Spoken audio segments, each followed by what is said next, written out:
So I look at the birthdays, and if there's somebody in my phone, I text them or call them a happy birthday wish.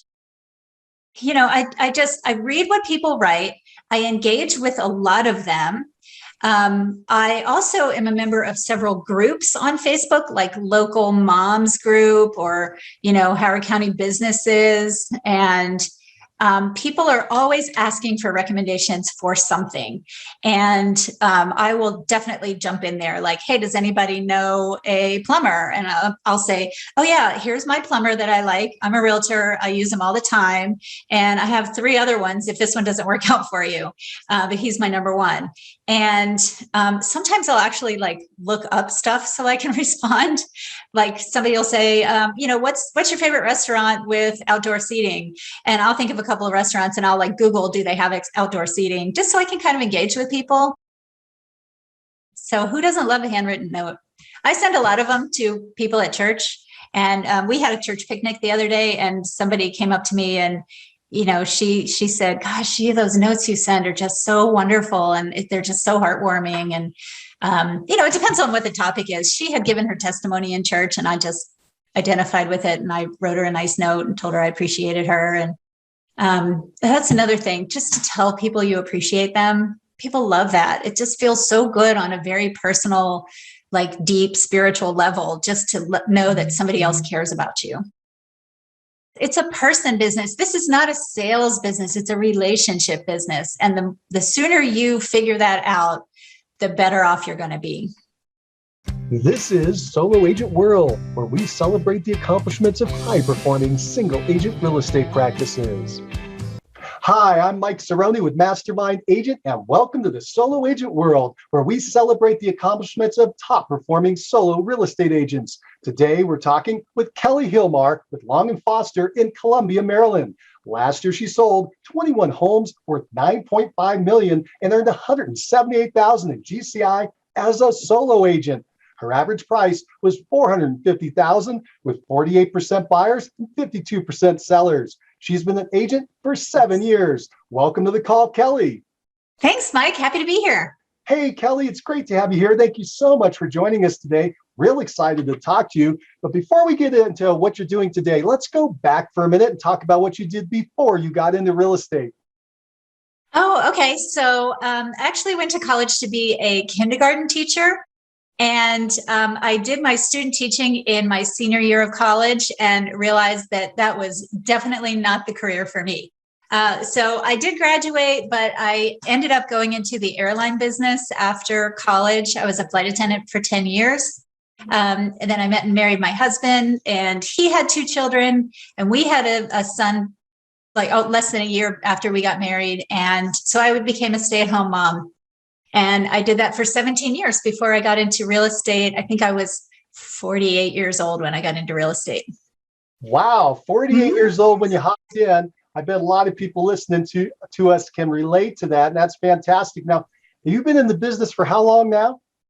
Well, I'm just about to finish my 7th year. I'll be starting my 8th year in October. 7th year. This is awesome. Mm-hmm. Well, this is exciting. And I got to confirm something I'm sure people want to know. So you act as a solo agent. You don't have any assistants. And last year you closed 21 transactions all on your own. I don't have anybody that helps me. I just do it all myself. Keep rocking along. And that's average of about 2 closings a month. Pretty good stuff. Well, let's do this.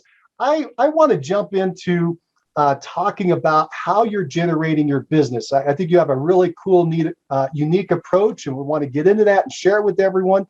You get the majority of your business from repeat and referral. If I understand correctly, it's about 82% of your business. Does that sound correct? That's right. Yeah, that is really cool. So let's get into how you're doing that. Could you give us a quick outline of what you're doing over the course of a year, kind of your annual marketing plan to your past clients and sphere of influence? So I have to be honest, I really don't have a marketing plan. Mine is kind of organic. I just talk to a lot of people. I'm very involved in a lot of things, especially my church. And I just talk to a lot of people. Like on a regular Sunday morning at church, I will go around and talk to a ton of people, just very sincerely, hi, how are you doing? What's going on? And it's just really neat to follow up with people week after week. And the same with my buyers and sellers. I like to interact with people on Facebook, email, text, whatever. If I see it's their birthday on Facebook, I'll give them a call and say happy birthday or shoot them a text. But it's really, like I said, it's rather organic. It just kind of flows and it's very natural. And I think people perceive that it's very natural and not like, I'm not marketing to you. I'm just getting to know you and I care about you. Well, let me ask you this tough question. What is your referral script? When you walk up to someone and you want a referral, what's your script? When I'm sorry, when I walk up to another agent and I'm sorry. Let me break that down for you. So somebody, you're talking, you're a social butterfly, you're out there meeting all these folks. How do you bring up the fact that you're in real estate and you would like a referral? Well, again, that happens a little organically as well. I just, I do try to sprinkle it in, but I'll say, oh, I was showing a house the other day and I saw this, or that reminded me of you or something. And so it's very non-markety. And, my thing is to just really care about people and provide value. And that is what gets me my business. People know that I'm a resource. It's funny, on Facebook, I get a lot of people that say, somebody will ask a question and somebody in a comment will say, well, ask Kelly. So I think people think of me as a resource for things, especially home related. And that's a really nice place for me to be, because that's exactly what I want to be, a resource, someone that's helpful and that I can add value to their lives. That's what I want to do. Great. And I want to clarify that a little bit in my question and the idea and the concept here. My understanding is that you do not have a referral script. You don't say, hey, who do you know who's thinking about buying and selling a home in the next 30 to 60 days, right? You don't approach the business that way. Am I correct? That would feel very uncomfortable for me. Right. And I think that most people listening to us feel the same way. And so that's why I like your approach and want to bring that out to them. So here's the question. If you're not presenting the fact that you're in real estate or asking for the business directly, how do they know you're in real estate? How do they know that you're the resource? How have you established that with people? If somebody were listening to us and they don't want to be direct or formal, how would they initiate this idea that they are now the resource, the real estate agent, the expert?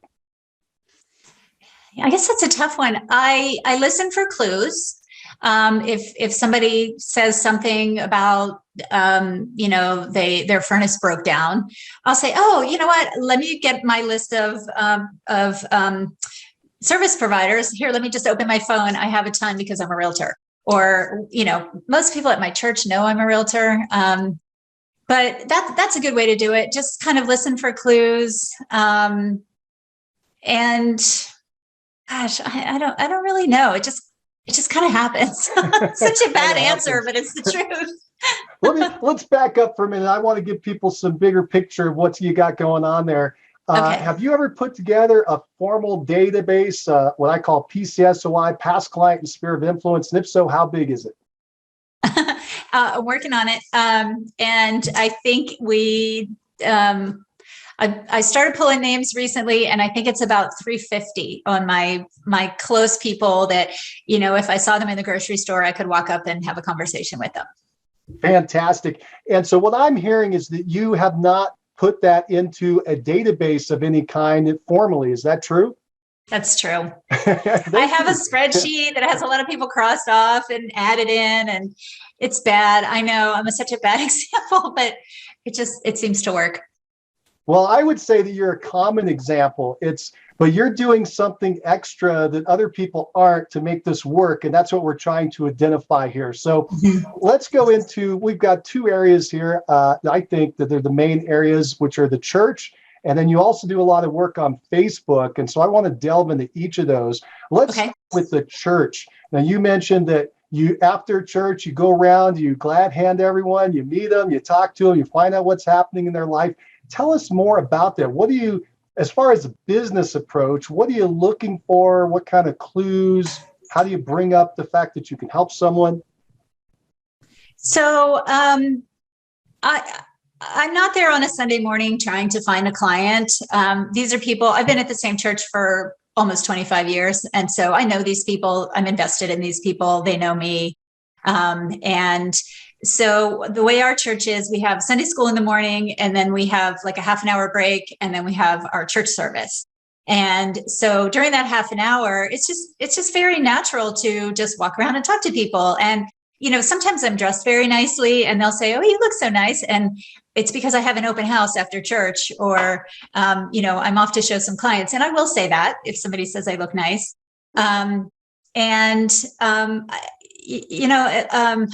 It's just very natural for me to be involved in their lives. And I know you want to get to Facebook next, but I know I follow up with a lot of them on Facebook, and I just kind of see what's going on in their lives over time.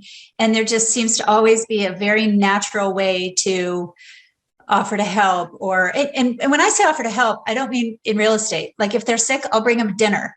Or if they, when we were scheduling appointments for COVID vaccines at the very beginning, it was very difficult to get vaccines. And I realized that I could call, there's a number that we could call very early in the morning. And I was getting appointments where a lot of people couldn't. So I started calling a lot of the older people in my church and saying, "Hey, do you need an appointment? I can get you one." And several people were very, very happy about that. And so I think that's just kind of my natural personality, is to be helpful. And when I got into real estate, that just opened up a lot more doors, a lot more ways for me to be helpful. Very nice. So what I'm hearing is that you're of service to people. You want to serve and help them.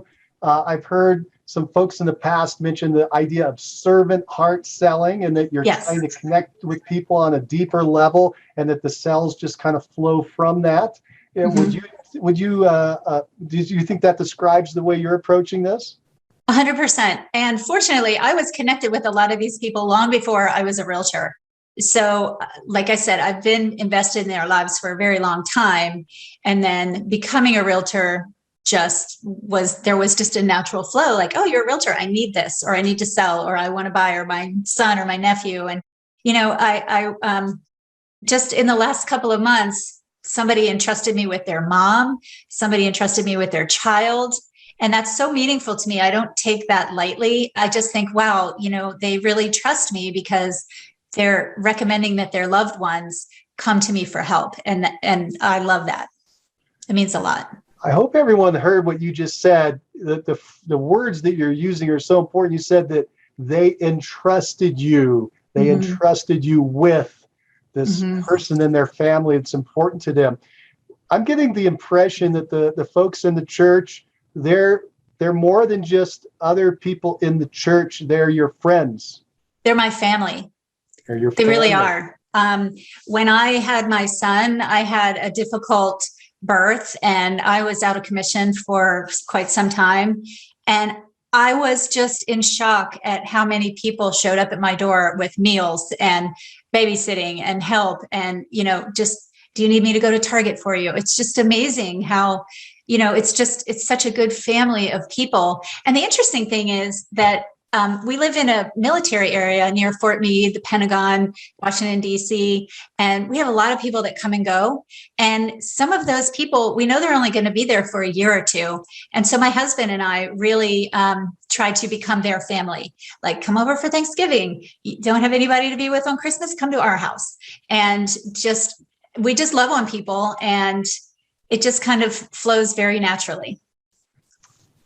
We've chatted a little bit before, and if I recall, in the church, you are not the only real estate agent there, right? That's there correct. Are a lot of other folks that they could turn to. Tell us a little bit about that.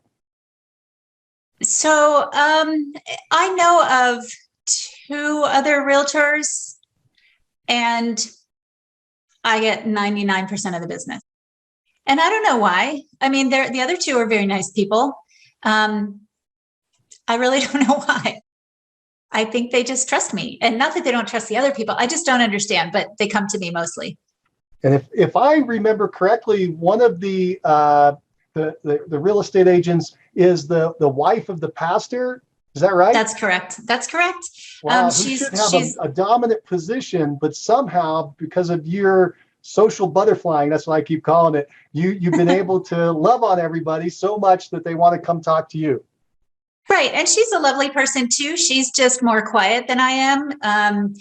I'm not, boisterous or anything, but I just talk to a lot of people, and it's just very comfortable for me. And like I said, they're just family, just like you talk to your brother or your sister. I greet them on Sundays or whatever day I see them, because we're at church several times a week sometimes. So it's just a very natural flow. And I know a lot of people out there aren't necessarily involved with the church, but pick your organization. Is it Rotary? Is it the Elks Club? Or like I'm on a bowling league. That's fun. Or whatever it is, just invest in people, your neighbors, whatever it is. Just be helpful and nice, and you'll get business. That's fantastic. I want everybody to hear a very important concept that just came down there. A lot of people would walk into the church and look around and see that the pastor's wife was a real estate agent, and they would say, oh, I can't work here. I can't make this work. That I won't be able to get any business. They've already got this position, and it'll create waves, or it's just, I'm too late to the party.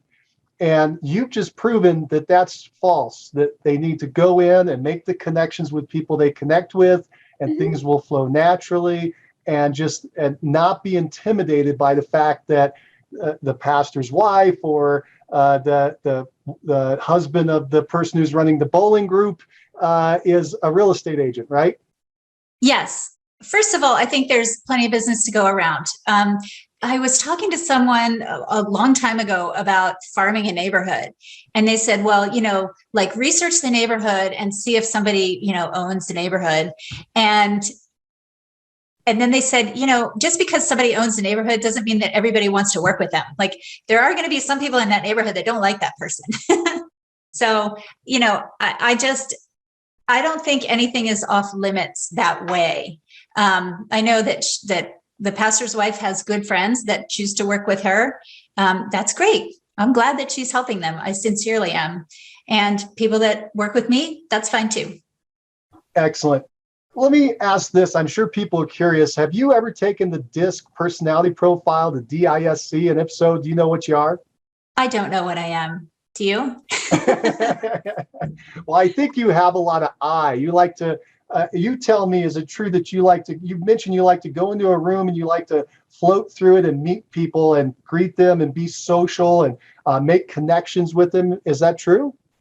So, yes, but I'm also an introvert, which seems very contradictory. So I won't like walk into the room and say, oh, hi, I'm here.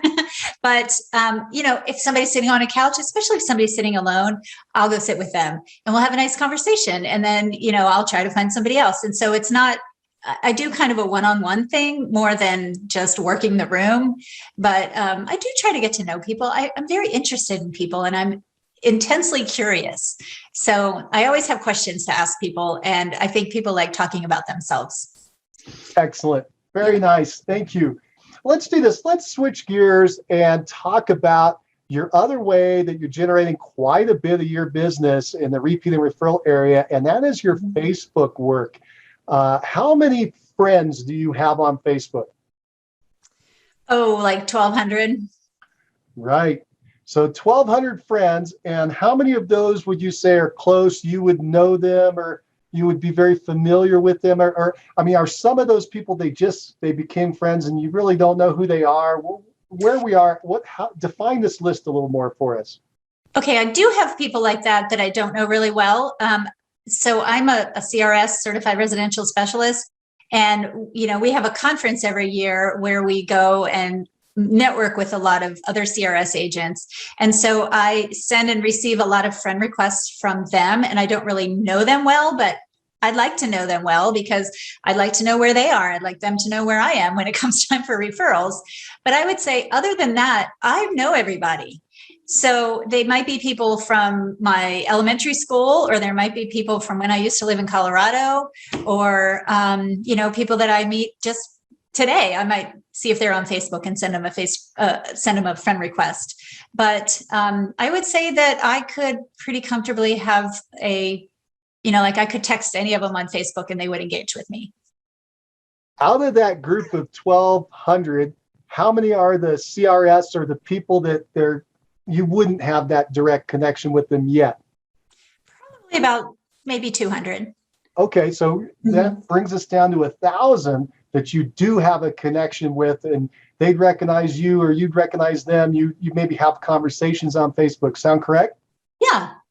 Okay. Like I said, some of them are from the past, but very interestingly, just this year, I had 2 guys from my high school that like I knew who they were, but I didn't know them really well. I don't remember having conversations with them really, but we were friends on Facebook and have been for years. You know, when you start out, you're like, oh, I know them, and send all the friend requests. But these 2 guys this year, they both messaged me and asked me to help sell a home. So the first one was his wife's father's home, which we sold for $530, something like that, $531, I think it sold for. And this next one, we're going to be listing it in a month, and it's 1.3 million. So these are just guys that saw that I was on Facebook, saw that I'm a realtor, and they felt like they could trust me with their business, and they texted me. So I love that. Wow, that is fantastic. And let's talk about what you're doing with Facebook. Do you have a strategy that you're approaching with? For instance, you're going to spend the first 30 minutes of every day out on Facebook, or something consistent like that? First question. And second, if you are, what are you doing when you get on Facebook?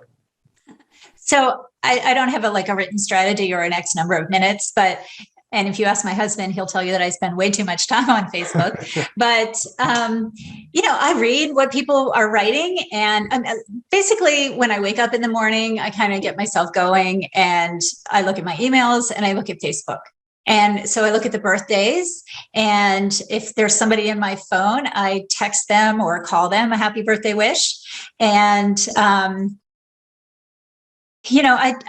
read what people write. I engage with a lot of them. I also am a member of several groups on Facebook, like local moms group or, Howard County businesses. And people are always asking for recommendations for something. And I will definitely jump in there like, hey, does anybody know a plumber? And I'll say, oh yeah, here's my plumber that I like. I'm a realtor. I use him all the time. And I have 3 other ones if this one doesn't work out for you. But he's my number one. And sometimes I'll actually look up stuff so I can respond. Like somebody will say, what's your favorite restaurant with outdoor seating? And I'll think of a couple of restaurants and I'll Google, do they have outdoor seating? Just so I can kind of engage with people. The really funny thing is I must have met somebody somewhere. I don't remember what it was. It was a while ago, but they're like, oh, I know you. And I knew I didn't know this person. And I'm thinking he knew who I was just from Facebook. So I don't really know. That's the only thing I could think of that he recognized me from engagement somewhere. But yeah, I'm definitely very engaged on Facebook. Very nice. And it sounds like you get quite a bit of business from those engagements from Facebook. Is that true? Yes. And I do want to say that I interact with my personal page. I do have a business page, which I maintain loosely. But most of this is through my personal page. And my personal page, if you look at it, and you're welcome to, it's not all business. As a matter of fact, it's the smallest part of it is business. Every now and then I'll do an open house video or say I've got a coming soon listing. But my Facebook is like, oh, look how pretty Columbia is. I love living here. And oh, look, here's a little tip on how to cut a mango. And here's what I'm making for dinner tonight. Here's the recipe. And, my granddaughter and my cat and my son. And it's almost all personal with just some real estate sprinkled in. And it just happened that way naturally because I don't know, I like to put stuff on Facebook. I know some people are more private than I am, but I just think I try to be a little funny, a little smart, a little helpful, and not not too specifically. Like I don't go, okay, well, today's funny, tomorrow's helpful, the next day's smart. I don't do that. It just kind of happens naturally. And that's just how I like to work Facebook. How often do you post on Facebook? Probably every day. Once or twice, or 3 times a day? What do you think? It really depends. If I'm doing something really cool, I might post a couple of times. If I don't have, like, I didn't post anything today. I don't really have much going on. Oh, wait a minute. I did post something today. My granddaughter, my daughter sent me a video of my granddaughter singing a show tune, and she's 3. She was singing I Love Baltimore from Hairspray at 3 years old. And so I posted that video, and lots of people think it's really cute. So well, that's it for today. Nice. I might post something about this. Right. That's good. And so Yeah. are you, do you post any listings on your personal page when you have a home Occasionally. that goes for sale? You say Occasionally, yes. So that's only once in a while. Is it every listing you have or not? Probably every listing, but like I said, what did I have last year for listings? Probably about 10 or 15 Yeah. or something. Yeah. So that's not even once a month. So, yeah. If you had 50 listings in a year, you were getting 4+ a month, would you, one a week, would you post them? I would probably group them like, here's coming in the next 3 weeks or month or whatever, and have a couple of them with links. I don't think I don't want my Facebook page to be too real estate-y. But like, here's another thing that I posted recently. We had a big, huge thunderstorm, and I took a picture of one of those basements that you go down and there's a drain at the bottom of the basement. And I put the picture, actually, I didn't even take the picture. I took it off of, Google. And I said, if you have a storm drain like this, we're going to be getting a lot of rain. Please go empty out your storm drain. Make sure it doesn't have any leaves on it. So just sincerely being helpful, because I've seen basements flood and I don't want their basement to flood. And sometimes when I'm showing a house, if I see something interesting, I'll make a little video about it, like a radon remediation system. Not everybody knows what that is. And so I took a video with one. I talked about the water gauge and how the fan is outside. And so people see me being a realtor without like throwing real estate in their face. Good. So you're doing a lot of education, helpful tips Yes. about real estate and living in real estate as opposed to selling or buying real estate. Exactly. Yes. And you also, I want to go back to something that seemed real important, and that is you're monitoring what's happening in the lives of the other folks in your sphere. And purposefully or unpurposefully, I assume that when you bump into someone who's having a life change, that's probably when you want to be there. Their family just grew, or for some reason shrunk, or different changes. They're getting relocated. Those kind of things you're wanting to be around. Is that true? Are those things popping up at you, and you're saying, "Oh my gosh, I need to say something about that"?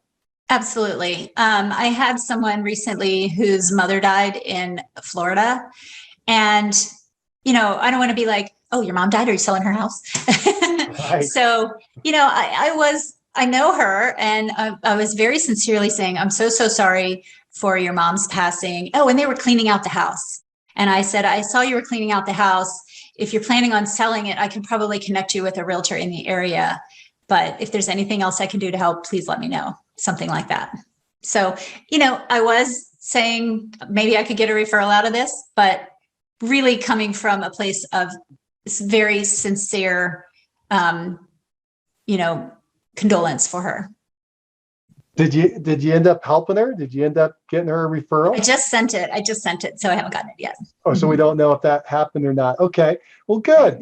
Good. Now, if there's someone listening to us and they want to up their game on Facebook, what would you tell them to do? What any other advice that we haven't addressed yet? Gosh, there's just so many opportunities. Like for example, whenever I'm going to meet a new client, I'll stalk them on Facebook. And I remember I had one guy come in, and he was a hiker, and he rode a bicycle too. And just kind of naturally when we're talking, I might have said like, "Oh yeah, I was on a really long bike ride yesterday," or "We went hiking last week," to just kind of bring it up naturally. And he'll be like, "Oh, I'm a hiker too." and, you can have something to talk about and a level on which to identify with each other. So yeah, stalk people. When you have open houses, you can ask people if they want to, be on your Facebook group. Send cards. So I have a girlfriend that was just sworn in as the president of one of the other real estate groups in the county. And I just sent her a nice little card. So it's taking your life off of Facebook and bringing it into real life and saying, I saw on Facebook that you were inducted, and I just wanted to say thanks. I mean, you're going to do a great job. I really think you're going to be super. So I just dropped her off a little note today. But you can do that a lot. And with sports as well, if you see that somebody's kids are playing sports, like keep an eye out on the local newspaper. Are those kids ever showing up in newspaper? Oh my gosh, my phone's ringing. If the kids are ever showing up in the newspaper, cut that little piece of newspaper out and mail it to them. Just say, hey, I saw this. I thought you'd like to see your kid in the paper or whatever. But I think just trying to take life off of Facebook and into reality, like, hey, let's go have a cup of coffee, or, I like that restaurant too. Let's go have lunch one day, anything like that. So there's just a lot of opportunity there. That's a great idea. And I heard some of the ideas from just that. And earlier, that one of the things it sounds like you like to do is see, again, one of these life events, and then take out maybe a thank you card or a note card, make a quick jot and send it off to them in the mail, the old fashioned snail mail. Is that true? Yeah, absolutely. People love getting mail. Yeah, it's a little more effective today now that we don't use mail as much, right?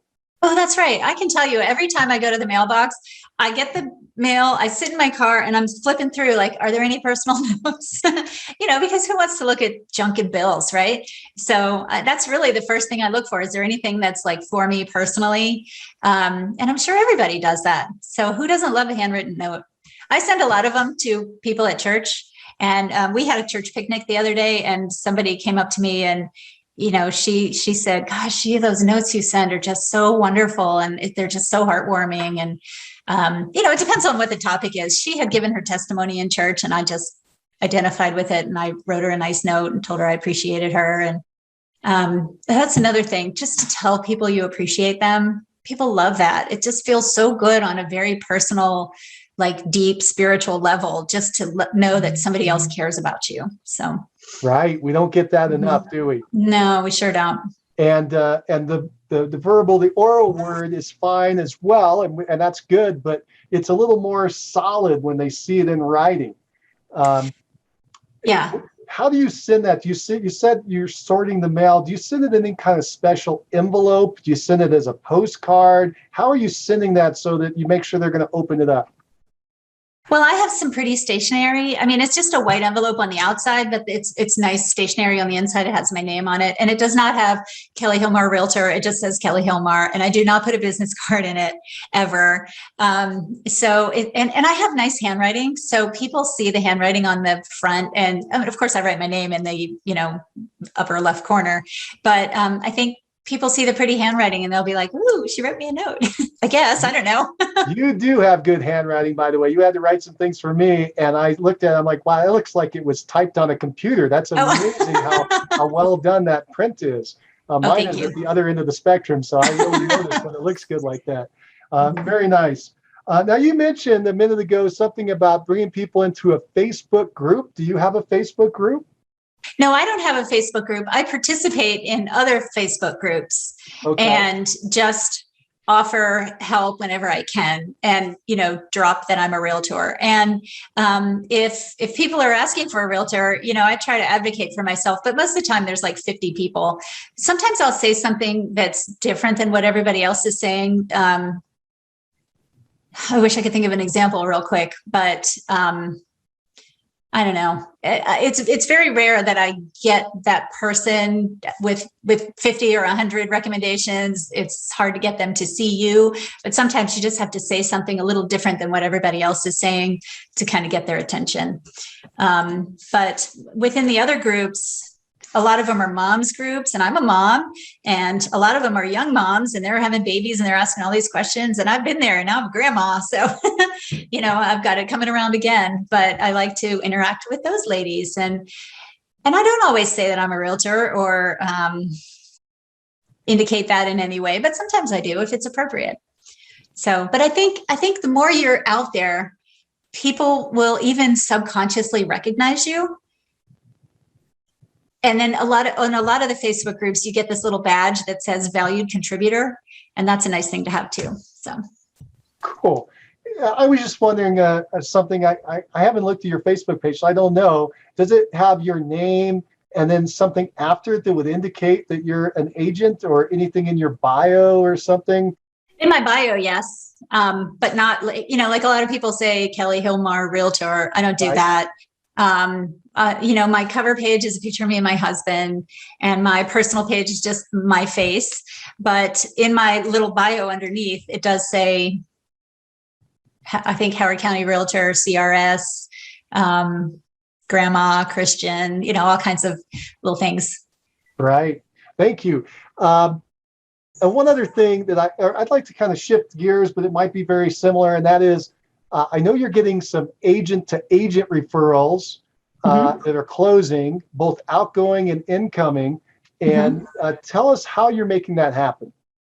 So most of that is with CRS or the Long and Foster Gold Team. So Gold Team is the top, whatever percentage, 10%-ish in Long and Foster. And we have Gold Team events a couple of times a year, and I'm always sure to attend them. And I don't sit with my friends. I sit with people I don't know and try to get to know them. And I've made some great connections there. And that's been a pretty good referral source. But CRS is also a very good referral source. And sometimes, like, if somebody I don't know is looking for a person for Columbia, Maryland, on CRS, and like people are recommending other people, I might call a couple of the other CRS agents that know me and ask them to refer me on that page. So sometimes that works. But I also have, like, for example, there's a CRS agent in Delaware. She and I have a great relationship, and a lot of people move from Maryland to Delaware. And so every time somebody's going to Delaware, she gives me the sale, she takes the buy, and it works out great. And somebody, there's a CRS Facebook group, and somebody today was looking for someone in Delaware, and I tagged her and said, hey, call Karen. So she's appreciative. I'm appreciative. It works out really, really well. Nice. Very nice. So it sounds like you've met a lot of the CRSs at these events. You made a relationship. I like how you said that you try to sit at the table where you don't know anyone, which is very uncomfortable for a lot of people. That's why I think you're more of an I. You're willing to take a little bit of risk there. And you sit down, you start up a conversation. Are you collecting their contact information then, either a business card or their phone number, and then maybe trying to connect with them on Facebook? How are you extending that relationship and building your network, your database of connections for this agent-to-agent referral database? Yeah, definitely. I wish I were better 100% at, connecting with every business card. Like, I just came home from the CRS conference last month, and I have a stack of business cards, and sure, I meant to write a little note to each one of them and say how nice it was to meet them. I just haven't done it. Shame on me. But yes, I do try to connect with people on Facebook. Any opportunity I have to refer them, that's great. Oh, I have another referral agent that I like in Denver. So it's just, and actually one of my ideas is to be more intentional about marketing to those agents, because Maryland's a small state and I cover most of the middle of it. So, and I know people on the edges. So, just think of me when you think of Maryland, because if I don't serve that area, I know somebody who does. And try to market that to other realtors. Yeah. Very good. I'm trying to think if there's anything else that we should share with somebody who wants to do this Facebook work and connect with their sphere. Is there anything left there? Have we turned over every stone? Is there anything else you could think of you'd like to share? Well, I just think the most important thing is to be yourself and be helpful. it's just not about real estate. Nobody wants to see, like, every now and then, if I get a friend request, I'll look at their page first. And if it's just listed, just sold, oh, I'm here at settlement. Oh, just listed, just sold, like, not interested. Like, I know nothing about them other than they sell houses. People want to know who you are. And so show them a little bit of your life. I know some people are very private, but there's stuff you can share. Just all kinds of stuff. I go for a bike ride. Sometimes I'll turn on my camera and just ride my bike. Like, here I am on the bike trail. There's no harm in that, but it's just something interesting. And people comment about it. And when people comment, it gives you an opportunity to talk back to them. And it's just a land of opportunity on Facebook. There's so many avenues that you can pursue. So be on, be present, interact with people, show yourself, and don't be salesy. Very good. Yeah, I was going to ask you what a big mistake is you see other agents doing, and I think you've already mentioned it. You see them pushing real estate too hard.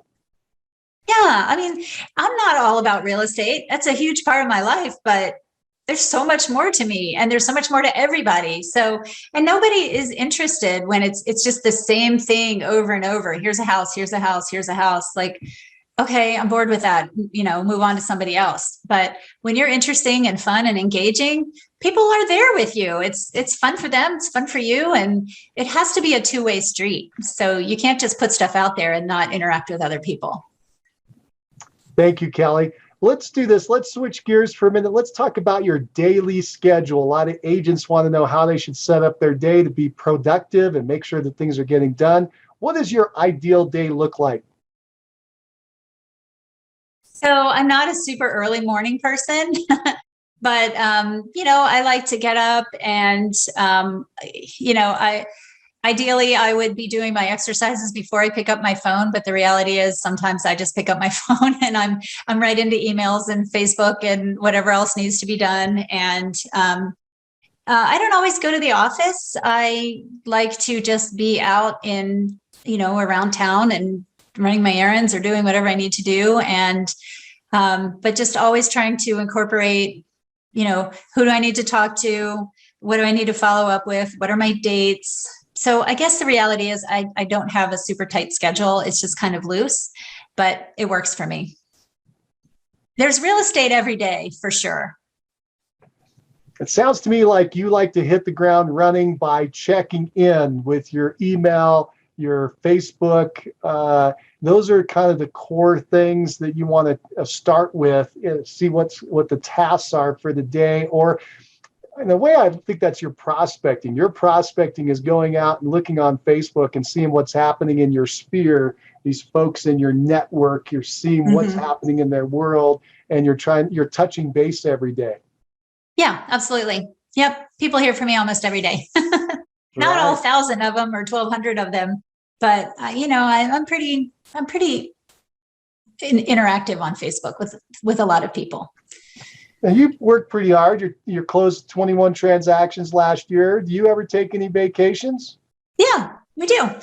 So my granddaughter lives they split their time between New York City and Ocean City, New Jersey. And we've been up there to visit them quite a few times this year. We had a vacation planned, but we decided not to go. My husband and I were just going to go to Disney World, just the two of us. But Florida is so high in COVID right now. We just thought, let's not do that. And so we might reschedule it for the spring. But I do like to take like a big vacation every year if we can. A couple of years ago, my husband and I went to the Galapagos Islands, which was awesome. But yeah, it's not a set schedule. We try to just be flexible. Oh, and that's another thing I should talk about. I have a realtor friend who he and I cover for each other. And I think it's really important that people have something like that. He is actually a full-time employee with the Board of Education. And so he also does a very good business. And he tends to refer his buyers to me, which is a nice thing for me. So we do a referral. And sometimes I have to refer somebody over to him. But also, like if I'm out of town, he'll take my buyers out and show houses, or vice versa. But we're not a team, but we kind of call ourselves an unofficial team. He's just a really good resource for me and a good friend. That's great. Yeah, I was Mhm. curious how you were making sure as a solo agent, how you were maintaining your business when you were out of town. Yeah, it's mostly with him. And then I have a couple of other agents that same thing. We're all kind of busy. We all go travel a little bit and we just kind of have a pool of names, maybe 4 or 5 other agents that, like, oh, if you can't do it, can you do it? And so it usually works out pretty well. And if I had to, I could just pay somebody. And most of the time when I'm on vacation, at least lately, it's been the kind of vacation that I can pick up my computer and write an offer if I need to. I just can't show a house. So, but like when we went to the Galapagos, I was off the grid. So I had to have a couple of people making sure everything was taken care of, all the loose ends tied up. Sure, Mhm. absolutely. Are you able to take off evenings? Are you working a lot of evenings? It really varies. Most of the time I'm off in the evenings, but if a client needs to see a house or if I need to write an offer, I go. I'm not one of those agents that says, oh, I have these business hours. I respect people that do that, and I think it's great. I'm just not at that point where I feel the need to do that. It's just me and my husband at home, and he's a super supportive spouse. I'm very appreciative of that. And, if he knows when I need to go, I need to go. And that's fine. It works for us. Excellent. Very Mhm. good. Let me ask something else that's been happening a lot. We've been in a very hot market. Things have been Mhm. percolating where we get a lot of multiple offer situations. Mhm. Um, I assume that you have been in on those, let's say representing a buyer. How do you deal with that stress and structure? And how do you tiptoe through that thing and make it work when you're in a multiple offer situation? Well, that brings up a whole other kind of conversation. So I think it's really important to know realtors in your area. And I've been involved with my local board. I've been on the board of directors for 5 years, and I participate in a lot of the board events. And I get to know other realtors, just like I get to know people on Facebook. And it really helps when your deal is on the table with someone and you're a known quantity, and then there's other people that maybe aren't a known quantity. It really has helped me get deals accepted. But I've also been very good at consulting with my buyers ahead of time, saying, here's what the last several houses in this house have sold for. And look, here was the list price, and this is what they sold for. So, have that in your mind that we might be going 25,000 over or 50,000 over, or whatever the number is. And so they're kind of thinking that before we're going out and looking at houses. So they're not shocked when we have to do it. Also trying to, have the most favorable terms as far as inspections, like an as-is inspection, or financing. I have my lender call the listing agent when I send out an offer. I always call the agent ahead of time and ask, what do the sellers need? Do they need a certain settlement date? I had one accepted earlier this year because the agent said they want to settle on X date. It was like January 14th. It was a very specific date. And so guess what? We wrote our offer for January 14th, and we were the only one that did. And we got the offer, or we got the sale. So, it's just sometimes as simple as having a conversation. And when I call the agents, I try to be really nice, and I try to be, very like my voice sounds nice when I talk to them on the phone. And, I just kind of give the impression like, hey, I'm going to be really nice to work with. So, I mean, of course, the offer speaks louder than that, but it helps because, there's so many agents out there that just, probably aren't doing the best job representing their client. And it really shows sometimes in the offer.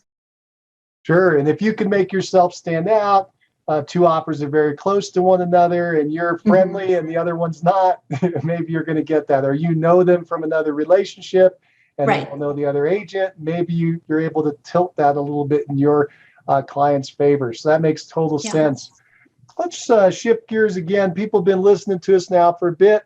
They understand your business model. And the question they're going to have is, are you profitable? Yes, absolutely. I'm very cheap. Yes, I don't spend hardly any money. I do have Bomb Bomb, which I like. I have the basic subscription to BombBomb. And so like when and I do open houses. So when I'm at an open house, at the end of it, I'll just look at who's on my list and I'll pick up my phone and, I usually stand in the kitchen of the house that I've done the open house in, and I'll say, hey, so-and-so, and I'll say their names and I'll say, thanks for coming to my open house. Appreciate you stopping by. It was really nice to get to know you and your family. And I always offer to do a free buyer consultation.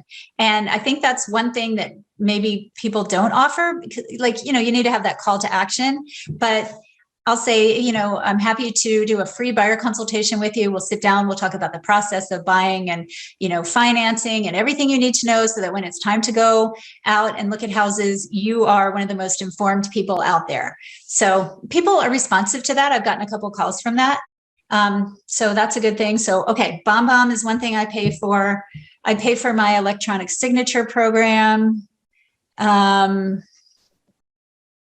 I do a few mailings. I don't have a farm, but we have a shred it event at the office. So I'll send out shredding cards. Don't do a ton of mailing. I've never done Facebook ads. I probably should do that. So that'll be next on my list. And they're very affordable. So it's probably about it. I mean, there's a few things here and there, but generally I don't put out a whole lot of money. I haven't done a client event. Probably should do that in the near future. Do you know what your net profit margin is? Have you figured that out? No, let's see. I think last year, I brought in, my GCI was 178. And I think after taxes and everything, I cleared like 105. That's great. After taxes. Yeah, after everything. Yeah. Cool. Yeah. So the big expense was the taxes. Huge. It's like 40%. Uncle Sam took a big chunk. He does. All right. Very good. I'm listening to you. You're very excited. You're happy with where you're at, what you're doing. Kelly, what drives you? That's a really good question. I don't know. I'm interested in people. I'm interested in things. I'm just, like I said, I'm intensely curious. I read a lot. I research a lot. I'm curious about people. I don't know. I want to know people. I want to be helpful. So really what drives me, I don't have a thing. I don't have a financial goal. I mean, we're looking at retiring in a few years, and it would be nice to be able to contribute a nice chunk to my retirement house, wherever we decide that's going to be. But I'm just kind of a little bit of a free spirit. Cool. Kelly, if there was an agent listening to us, a brand new agent just about to get in the business, what would you tell them to do first? Talk to their people. A lot of people say, oh, should I buy Zillow leads, or probably shouldn't have said Zillow, but should I buy this lead or that lead? But, that's not where your business is going to come from. Your business is going to come from the people that know, like, and trust you. We hear that a bazillion times in real estate. But it's so true. Like, if you have money to spend, take them to lunch, take them for coffee, do some pop buys, but just knock on the door and talk to people that you know. It's a person business. This is not a sales business. It's a relationship business. And the sooner you figure that out, the better off you're going to be. Very nice. Yeah. Well, I've come to the end of my questions for today. Do you have any parting thoughts for the listeners? Gosh, this business is just so full of opportunities and so many little avenues that you can pursue. And don't try to do everything. Try to find your niche. And I don't mean a niche like a niche market, just like, who are you? What is your, what do you put out into the universe? What do people see in you? And just kind of go with that and be true to yourself, be helpful to people. And I think business will come to you. Okay. Hey, Kelly, thank you so much for joining us today. Thanks for taking the time to talk with everyone. Absolutely. It was my pleasure, Mike. Thanks for having me today. Hey, Hey, Kelly, it was great to have you here. Thank you so much. Well, that's it for now. Thanks for joining us on Solo Agent World. Keep moving forward. Bye. Thank you. This has been another episode of Solo Agent World. Enjoyed what you heard? Hit that like button. Plus, remember to subscribe and click that notification icon so you'll be the first to receive all the latest episodes. Love the show? Leave us a 5-star rating and write a quick review. If you know a solo agent that we should interview, yourself or someone else, let us know at mastermindagent.com. And if you have a solo agent friend who could benefit, tell them about the show. Thanks for listening to Solo Agent World. Keep smiling and keep moving forward.